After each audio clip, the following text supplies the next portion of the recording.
कहते हैं कभी कभी एक आइडिया हमारी पूरी जिंदगी को बदल देता है और कुछ आइडियाज तो ऐसे होते हैं जो पूरी दुनिया को बदल सकते हैं। इसीलिए दुनिया में सबसे अमीर और सबसे महान लोग वो नहीं हैं जो सबसे ज़्यादा मेहनत करते हैं, बल्कि वो लोग हैं जिनके पास सबसे अच्छे आइडियाज़ हैं। तो आज हमारी धरती को, हमारे पर्यावरण को ऐसे ही कुछ आइडियाज़ की ज़रूरत है, ताकि इसकी हिफाजत करके हम भी खुली और साफ हवा में सांस ले सकें और हमारी आगे आने वाली पीढ़ियां भी। नज़र डालते हैं कुछ ऐसे ही आइडियाज़ पर। CO2 को गुड बाय बोलिए। इसके लिए 5 आइडियाज़ पर अमल किया जा सकता है। नंबर 1, मीट खाना कम करना। दुनिया भर में ग्रीन हाउस गैसों के उत्सर्जन का 14% खेती बाड़ी से आता है। मवेशी जब गैस निकालते हैं या जुगाली करते हैं तो बहुत सारी मीथेन निकलती है। तो शाकाहारी बनने में फायदा है, मीट खाना भी है तो कम खाइए। नंबर 2, कार चलाना कम करना। कंबस्शन इंजन वाले वाहन 1/4 CO2 उत्सर्जन के लिए जिम्मेदार हैं। तो डीजल पेट्रोल की गाड़ियों को गुड बाय, बिजली से चलने वाली गाड़ियों को हेलो हाय। पर हो सकता है कि इलेक्ट्रिक स्कूटर पर आपको सर्दियों में ठंड लगे। नंबर 3, हवाई यात्राओं में कमी। फ्लाइट से घूमने का प्लान बना रहे हैं तो रुकिए। इंसान जितना CO2 उत्सर्जन करते हैं उसका 2.5% व्यावसायिक उड़ानों से होता है। इससे खासकर ऊपरी वायुमंडल को नुकसान होता है। तो ज्यादा से ज्यादा धरती पर ही सफर करिए। नंबर 4, स्ट्रीमिंग में कमी। सचमुच? पर हो सकता है कि आपके पास अब टीवी ही ना हो। टीवी के मुकाबले इंटरनेट पर वीडियो देखना पर्यावरण के लिए 10 गुना ज्यादा बुरा है। डिजिटल टेक्नोलॉजी CO2 के 4% उत्सर्जन के लिए जिम्मेदार है। ये उत्सर्जन 2025 तक 8% हो सकता है। इसलिए पारंपरिक टीवी पर ही वीडियो देखना बेहतर है। और नंबर 5, गलत चीजों में निवेश से बचना, खासकर उन कंपनियों में जो पर्यावरण के लिए नुकसानदेह हैं। यहाँ तक कि दुनिया की दिग्गज निवेश कंपनी ब्लैक रॉक कहती है कि वो जीवाश्म ईंधन कंपनियों में निवेश घटाना चाहती है और ग्रीन सस्टेनेबल कंपनियों में पैसा लगाना चाहती है। और ये ठीक भी है। हो सकता है कि कोई कमाल का आइडिया आपके भी पास हो, तो उसे कमेंट बॉक्स में ज़रूर शेयर कीजिए ताकि वो हम सब तक पहुंच सके। ये बहुत ज़रूरी है कि हर कोई जागरूक हो, हर कोई इस पृथ्वी के बारे में, इस पर्यावरण के बारे में सोचे, क्योंकि पृथ्वी जब भी कोई संकट झेलती है तो उसका खमियाजा उस पर रहने वाले हम इंसानों और दूसरे जीवों को ही भुगतना पड़ता है।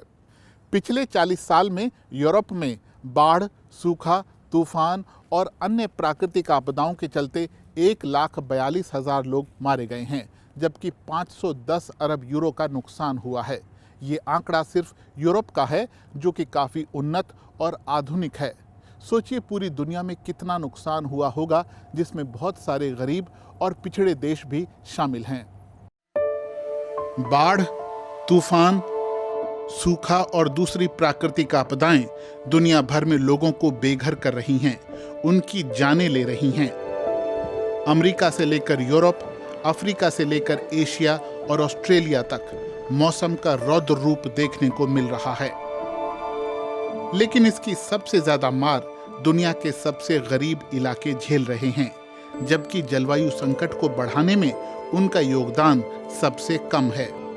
इसी को क्लाइमेट इनजस्टिस यानी जलवायु अन्याय कहते हैं। 2021 में दुनिया ने कई बड़ी प्राकृतिक आपदाएं झेली, जिनमें सैकड़ों लोग मारे गए और अरबों खरबों का नुकसान हुआ। पिछले साल सबसे ज्यादा आर्थिक नुकसान पहुंचाने वाली प्राकृतिक आपदा थी अमेरिका में आया तूफान इडा।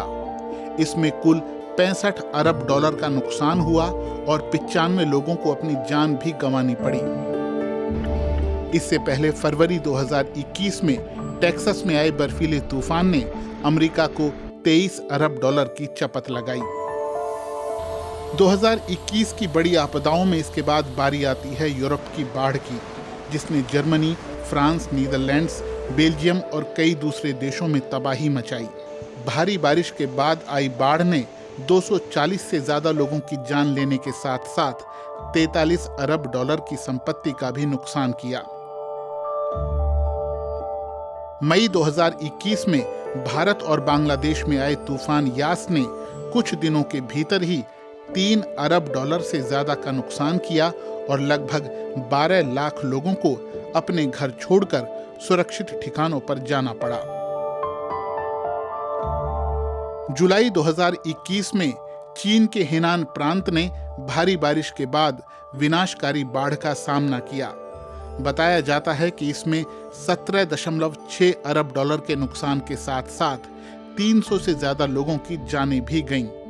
प्रांतीय राजधानी चेंगचोउ में औसतन पूरे साल में जितनी बारिश होती है उतना पानी 3 दिन के भीतर गिर गया। बीते साल प्राकृतिक आपदाओं में हुए इस नुकसान की गणना एक अनुमान के आधार पर की गई है, जबकि जान माल का वास्तविक नुकसान और भी ज्यादा हो सकता है। नुकसान की तीव्रता इस बात से भी तय होती है कि कोई देश या इलाका आपदा को झेलने की कितनी बेहतर स्थिति में है। जब से इंसान ने जीवाश्म ईंधनों यानी कोयला, डीजल, पेट्रोल और प्राकृतिक गैसों का इस्तेमाल करना शुरू किया है, तब से धरती का तापमान बढ़ने की रफ्तार तेज हुई है। इसी से कार्बन डाइऑक्साइड और दूसरी ग्रीन हाउस गैसों का उत्सर्जन बहुत ज़्यादा बढ़ गया है। इससे पृथ्वी गर्म हो रही है। इसी को ग्लोबल वार्मिंग कहते हैं। मौजूदा जलवायु संकट के लिए बहुत हद तक इंसानी गतिविधियां जिम्मेदार हैं, तो इसका हल निकालने की जिम्मेदारी भी हम इंसानों पर ही आती है। इस धरती को हम जितना हरा भरा रखेंगे, इसके संसाधनों का जितना सोच समझकर इस्तेमाल करेंगे, उतना ही अच्छा। तो आज के वीडियो में बस इतना ही। अगर वीडियो आपको पसंद आया तो इसे शेयर कीजिए, लाइक कीजिए और दूसरे लोगों तक भी पहुंचाइए।